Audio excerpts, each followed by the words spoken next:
Здравейте! Добре дошли в канала Excel на български. Днес ще разгледаме основи на функцията subtotal в Excel.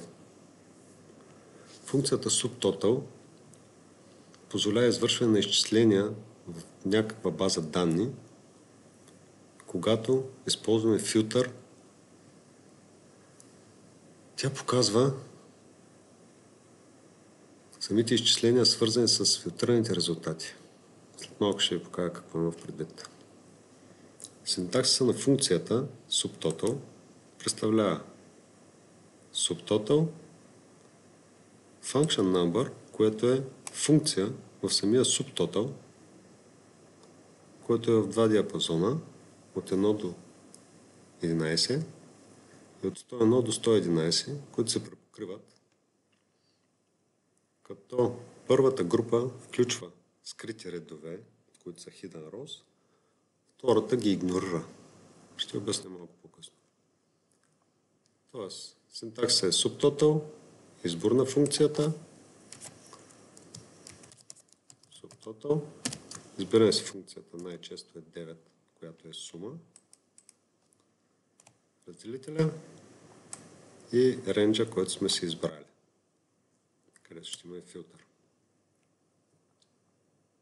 Диапазоните съответно, този, може да се добави още един.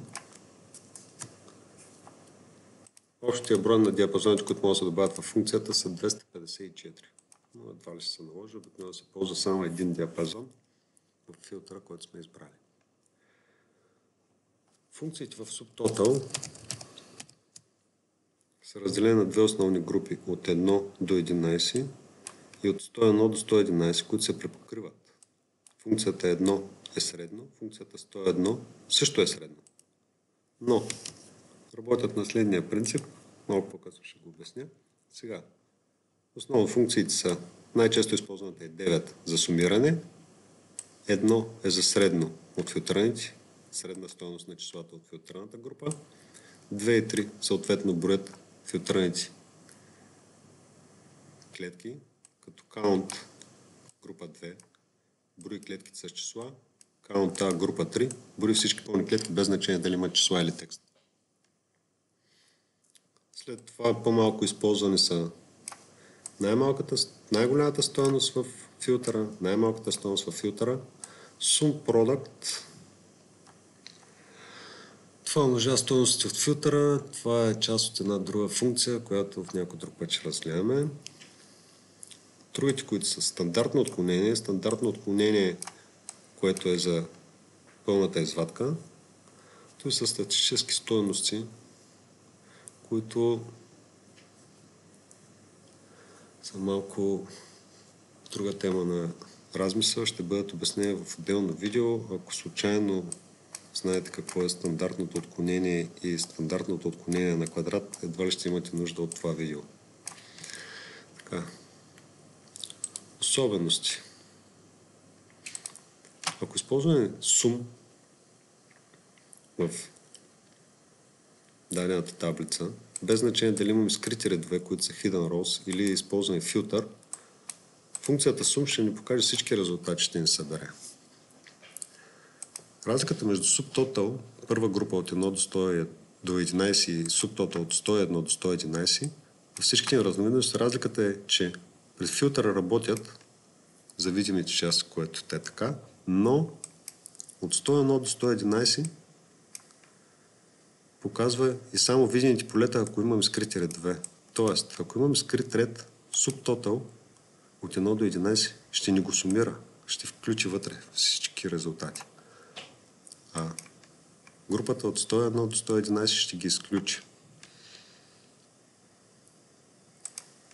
Тук една забележка съм оставил, че при активиране на филтър скритите редове стават част от филтъра. Т.е. това е нещо, което може да ви подведе. След малко ще ви обясня какво има в предвид. Да отидем на примера и да видим. Имаме списък, нормална табличка. Използва съм навсякъде еднакви числа, за да видим различните разновидности и различните функции на subtotal, какво правят, какво показват. Като тук, примерно в най-често използваната група сум 9, съм използвал 9, в долната част съм използвал 109. И така. Да направим нещо. Дали ще скрием така редовете от тук с height или ще ги групираме. Те също ще станат скрити. Ето, в момента нямаме нищо. Таблицата си е стандартна. Решаваме да скрием редовете и какво забелязваме? Subtotal 9 се сумира всички, включително и скритите. Subtotal от 101 до 111, което е в случая 109, сумира само тези, които са видими, въпреки че са скрити. Видите ли?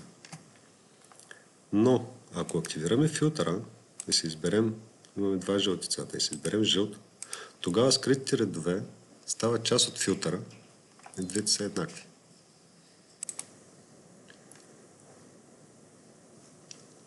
Ако, примерно, вече имаме филтър и отново скрием един ред, трябва да имаме предвид, че то става част от филтъра. Тоест, при активен филтър, скрити редове също става част от филтъра. Тогава Subtotal 9 и 109 приемат, че скрити редове са част от филтъра и двете работят еднакво. Да разгледаме отделните функции. Функция 1 средно показва средно аритметично от числата, които са в диапазона, който сме избрали. Съответно, 1 и 101. Като 101 показва само видимите без скритите. Функция 2 и функция 3. Count и count A. Count брои числата. Count A брои всички стойности. Тоест, ако тук имаме стойност ABC, то ще преброи само числата, които са.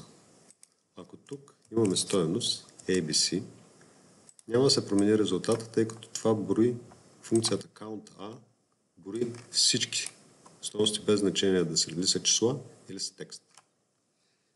Другите съответно max и min, най-високата и най-ниската от самата извадка. Тук имаме 9, тя е максимума. Ако им дадем height, Subtotal от 1 до 111 не го интересува, че е хайднато, ще го покаже. Но Subtotal 101 до 111, което е 104, Subtotal 104, ще покаже най-високата от видимите. Съответно min, най-ниската стойност, product. Умножава числата едно по едно. Виждате, че функцията 106 на product умножава само видимите числа, а функцията Subtotal 6 умножава всички числа без скритите, с скритите заедно. Функцията Standard Deviation, Population и Variance Standard, Variance Population са друга тема на размисъл. Това са статистически данни, които по-нататък ще ги разгледаме. Има едни модели за калкулиране на средно статистическо отклонение, което се прави по едни калкулации, свързани с разликата между средните стойности и отделните стойности по редове. Всяко от тях се умножава на квадрат, събира се цялата стойност, разделя се на броя на извадката и съответно се взема корен квадратен от това число и това получава средностатистическо отклонение, което използва за статистически данни. Малко е друга тема на размисъл това. Ще го проиграем някой път. Варианса е стандартното отклонение на квадрат. Това е преди да се направи корен квадратен на стандартно отклонение. Това е друга статистическа стойност. Интересни са. По-нататък ще ги разгледаме. Махаме филтрите. Наобщо взето, това са функциите, които се използват в Subtotal. Най-често използваната е Subtotal 9, която сумира. Други често може да се използват и се използват за средна стойност, да борим резултатите, колоните и клетките от филтъра. Минимална и максимална стойност също могат да се използват, но те не носят някакви неща, поне в ежедневната работа. Ползват се, но не ежедневно. Продукт, умножаването на всички стойности също може да се използва, но е по-малко вероятно.